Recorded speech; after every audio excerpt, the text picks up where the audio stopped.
Students, आज हम सभी सीखेंगे टैली में कुछ सेटिंग्स के बारे में और रिसिप्ट, पेमेंट और कॉन्ट्रा वाउचर के बारे में। तो जैसे हमने सबसे पहले अपनी कंपनी के अंदर पहुंच गए और फिर हमने क्लिक किया अकाउंटिंग वाउचर ऑप्शन में आ गए, हम लोग एंटर किया। अब आप लोग देख पा रहे हैं कि हमें यहाँ पर जो अकाउंटिंग वाउचर दिख रहा है वो नॉर्मल से थोड़ा अलग दिख रहा है और ऊपर हमें अकाउंट का ऑप्शन दिख रहा है और नीचे हमें अभी डेबिट, क्रेडिट ये सारे ऑप्शंस दिखाई नहीं दे रहे हैं। तो अभी आपके सामने जो ये वाउचर ओपन है इसे कहते हैं सिंगल एंट्री सिस्टम वाउचर। इस पे सिंगल एंट्री का ऑप्शन होता है, लेकिन चूंकि हम लोग डबल एंट्री सिस्टम पढ़ते हैं इसलिए हमको इसको चेंज करना पड़ेगा। तो इसके लिए हम सीखते हैं कुछ बेसिक सेटिंग्स के बारे में। सबसे पहले हम कीबोर्ड से F12 की प्रेस करते हैं। जब हम कीबोर्ड से F12 की प्रेस करेंगे तो हम देखेंगे कॉन्फ़िगरेशन की विंडो हमारे सामने आ जाएगी। हम टैली में किसी भी ऑप्शन में हो और जब भी हम F12 प्रेस करेंगे तो उस ऑप्शन के कॉन्फ़िगरेशन में पहुंच जाएंगे। जैसे अभी हम वाउचर में थे तो यहां से हम वाउचर के कॉन्फ़िगरेशन में पहुंच गए। अब इस स्क्रीन पर सबसे ऊपर आप देख पा रहे हैं जहां लिखा हुआ है skip date field during creation for faster entry, यानी तेज एंट्री करने के लिए क्या आप डेट फील्ड को स्किप करना चाहते हैं, यानी जब हम वाउचर एंट्री करें तो हमारा कर्सर डेट में ना होकर सीधे एंट्री में हो। तो अगर आप इसको नो कर देंगे तो वो डेट को छोड़कर सीधे एंट्री में पहुंच जाएगा, और अगर आप यहाँ यस करे रहेंगे तो पहले वो डेट भी आपसे इनपुट के रूप में मांगेगा। तो इसको हम यस कहिए रहते हैं। नेक्स्ट ऑप्शन है use single entry mode for payment receipt Contra voucher. यहाँ पर देखिए यस लिखा हुआ है, इसी वजह से अभी जो वाउचर आपको दिख रहा था वो सिंगल एंट्री मोड में दिख रहा था। अब इसको हम नो कर देते हैं, एंड प्रेस कर देंगे तो नो हो जाएगा। इसको हमने नो कर दिया।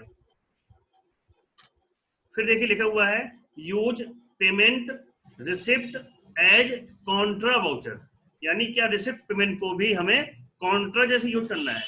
तो इसको नहीं करना है इसको जैसे यूज, तो इसको हम नो कर देंगे। इतना हमने कर दिया और इसको हमने इंटर करते हुए या कंट्रोल ए से भी कर सकते हैं, इसको हमने एक्सेप्ट कर लिया। अब देखिए अब हमें जो वाउचर दिख रहा है ये डबल एंट्री सिस्टम में दिखने लगा, लेकिन हम यहाँ देख पा रहे हैं अभी यहाँ 2 बाई के ऑप्शन आ रहे हैं, क्रेडिट डेबिट के ऑप्शन नहीं आ रहे हैं, 2 बाई के ऑप्शन आ रहे हैं। तो इसको भी हमको करना है, तो हम फिर से F12 की प्रेस करेंगे और फिर से हम आ जाएंगे कॉन्फ़िगरेशन की विंडो में, और ये देखिए यहाँ लिखा हुआ है use credit debit instead of 2 by during entry. तो यहाँ नो लिखा हुआ है, इसी वजह से अभी 2 और बाई आ रहा है। इसको हम यस कर देते हैं, वाई से यस कर देते हैं। तो जैसे ही हम वाई से यस करेंगे और इसको हम एक्सेप्ट कर देंगे, सेव कर देंगे, तो ये देखिए अब वहां पे आपको डेबिट और क्रेडिट के ऑप्शन दिख रहे हैं। तो यहाँ से हम जब टैली शुरू करेंगे तो ये कुछ बेसिक चेंजेस कर लेंगे जिससे कि इसको हम ठीक से एंट्री कर पाए। अब हम आते हैं डिस्प्ले में और फिर पहुंचते हैं डे बुक में। तो हमको दिख रहा है कि अभी ये 4 तारीख में एक एंट्री है। अब मान लीजिए हमने कोई एंट्री कर रखी है और हमें इसको हटाना है, तो एंट्री को हटाने के लिए हम आल्ट और डी की का प्रयोग करते हैं। अब देखिए मैंने आल्ट और डी कर दिया तो देखिए डिलीट लिख के आ गया, इंटर कर देंगे, इससे वो एंट्री डिलीट हो जाएगी। अब जैसे हमने यहाँ से 1 तारीख लगा ली है, अब हम इसको भी आल्ट डी करते हैं। इस प्रकार से हम जब आल्ट और डी करते जाएंगे तो ये सारी एंट्री डिलीट हो जाएंगी।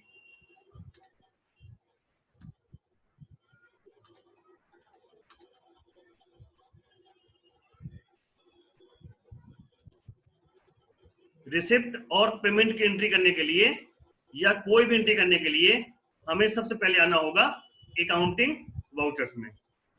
अकाउंटिंग वाउचर्स में आकर इंटर प्रेस करेंगे तो यहां से वाउचर हमको दिखाई देने लगेगा। अभी हमें स्क्रीन पर पेमेंट वाउचर दिख रहा है। अगर हम कीबोर्ड से F6 प्रेस कर दें तो हम देखेंगे वो रिसिप्ट वाउचर हो गया है और F5 से पेमेंट है, यानी F6 में रिसिप्ट की एंट्री होगी और F5 में पेमेंट की एंट्री होगी। तो अभी हमने सबसे पहले F6 रिसिप्ट वाउचर लगा लिया। जैसे कि हमने पिछला होमवर्क किया था और इसको हमने सीखा भी था कि 1 तारीख की पहली एंट्री थी, पूंजी लगाई, हमने अपने बिजनेस में पूंजी लगाई। तो रूल के अकॉर्डिंग हमारे कैपिटल अकाउंट से अमाउंट जाएगी कैश अकाउंट में। तो जब कैश अकाउंट में अमाउंट जाएगी तो कैश अकाउंट डेबिट होगा और हमारा कैपिटल अकाउंट क्रेडिट होगा। तो यहाँ पे ध्यान देना है कि आप क्या पूछ रहा है, डेबिट के क्रेडिट। तो जैसे कि यहाँ पे क्रेडिट पूछ रहा है हमसे, तो मैंने अपने यहाँ पे नाम का पहले एस दबाया और ये आ गया शरद कैपिटल अकाउंट और अब हमने यहाँ पे अमाउंट डाल दी, अमाउंट हो गई। इसके बाद यहाँ पे डेबिट में आ जाएगा कैश, सी प्रेस करेंगे और बगल से कैश ले लेंगे। तो ये एंट्री हो गई। ये नीचे आ गए हम नरेशन में, यहाँ चाहे तो हम इस एंट्री के बारे में नरेशन टाइप कर सकते हैं। इंटर कर देंगे, एक्सेप्ट कर देंगे, तो इस प्रकार से ये एंट्री एक हो जाएगी। दूसरी एंट्री है पूजन में खर्च हो गया। पूजन में खर्च हुआ यानी ये पैसे जा रहे हैं, पैसे जा रहे हैं तो इसकी एंट्री होगी F5 यानी पेमेंट वाउचर में। जैसे ही हम पेमेंट वाउचर लगाएंगे तो यहाँ देखेंगे डेबिट का ऑप्शन आ रहा है, तो पैसे इस एंट्री में जा रहे हैं कैश से पूजन में, तो पूजन डेबिट होगा और कैश क्रेडिट होगा। तो इसके लिए हम पहले P प्रेस करेंगे और यहां से ले लेंगे पूजन एक्सपेंस अकाउंट, इंटर करेंगे और यहाँ पे अमाउंट डाल देंगे और क्रेडिट में जाएगा कैश अकाउंट। यहाँ पर नरेशन में टाइप कर सकते हैं एक्सपेंस फॉर पूजन। इसके बाद तीसरी एंट्री है कैश परचेज की। जब हमने कैश परचेज की तो इसमें भी अमाउंट जा रही है, यानी इसकी एंट्री पेमेंट वाउचर में ही होगी। और चूंकि कैश परचेज की है, पैसे कैश से जा रहे हैं, कहाँ जा रहे हैं, खरीदने में, तो परचेज डेबिट होगा और कैश क्रेडिट होगा। तो यहाँ हम P प्रेस करेंगे और यहाँ से ले लेंगे परचेज अकाउंट और अब यहाँ अमाउंट डाल देंगे।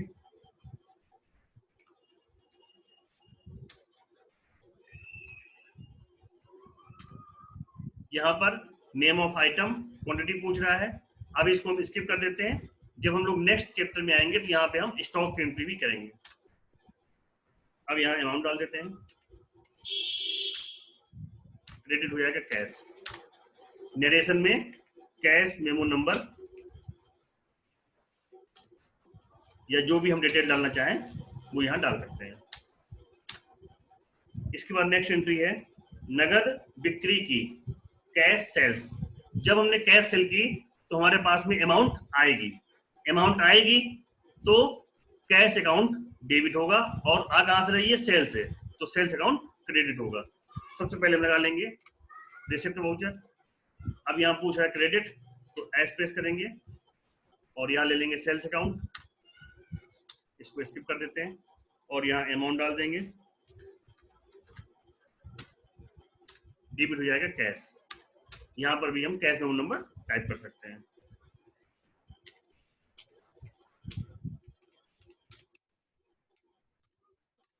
एक्सेप्ट कर लिया।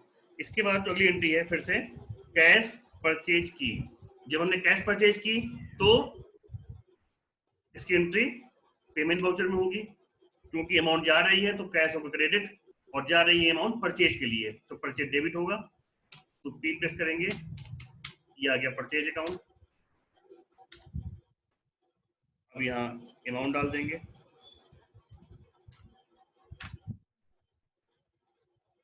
क्रेडिट में कैश आ जाएगा। यहाँ पर नरेशन टाइप कर सकते हैं। अगली एंट्री है ऑफिस के लिए फर्नीचर खरीदा, तो ये एंट्री भी पेमेंट की है, अमाउंट जा रही है कैश से फर्नीचर में, तो फर्नीचर डेबिट होगा। तो F प्रेस करेंगे, यहाँ जाएगा फर्नीचर अकाउंट। अब यहाँ पर अमाउंट डाल देंगे, क्रेडिट में कैश आ जाएगा। यहाँ पर नरेशन टाइप कर देंगे, फर्नीचर और चेयर परचेज फॉर ऑफिस। इसके बाद अगली एंट्री है कैश परचेज की, तो इसकी एंट्री पेमेंट भी होगी, डेबिट में आ जाएगा परचेज अकाउंट, यहाँ पर अमाउंट डाल देंगे और क्रेडिट हो जाएगा कैश। इस प्रकार से हमने ये 1 अप्रैल की एंट्री यहाँ पर कर चुके हैं। इसके बाद स्केप करेंगे और स्केप करने के बाद अब हमें अपना कैश इन हैंड चेक करना है। इसके लिए हम आएंगे डिस्प्ले में। डिस्प्ले में हम एरो की से आ जाए, या जैसे कि हम देख पा रहे हैं डिस्प्ले में डी हाईलाइट हो रहा है, तो अगर हम डी प्रेस कर देंगे तो भी हम सीधे डिस्प्ले मेनू के अंदर पहुंच जाएंगे। अभी मैं यहाँ से डी प्रेस कर रहा हूँ तो सीधे डिस्प्ले में आ गया। अकाउंट बुक में जाना है तो एरो की से भी आ सकते हैं, या सीधे ए प्रेस कर देंगे तो अकाउंट बुक में पहुंच जाएंगे। इसी प्रकार से कैश बैंक बुक में एंटर कर दें या सी प्रेस कर दें। अब देखिए, अब यहाँ पर हमें 1 तारीख का कैश इन हैंड दिखाई दे रहा है, 4,70,507 रुपए। स्केप करके हम वापस आते हैं डिस्प्ले मेनू में ही। अगर हम डे बुक में जाएंगे और एंटर करेंगे तो डे बुक में जाने पर उस दिन के सारे वाउचर जो हमने क्रिएट किए हैं वो लिस्ट वाइज यहाँ पर दिखाई देंगे। और अगर हम इन वाउचर में आकर एंटर कर दें तो यहाँ से फिर पूरा वाउचर ओपन हो जाएगा। अगर कोई करेक्शन करना हो तो अभी यहाँ पर करेक्शन भी किया जा सकता है। इस प्रकार से हमने कैश इन हैंड चेक कर लिया और डे बुक चेक कर ली।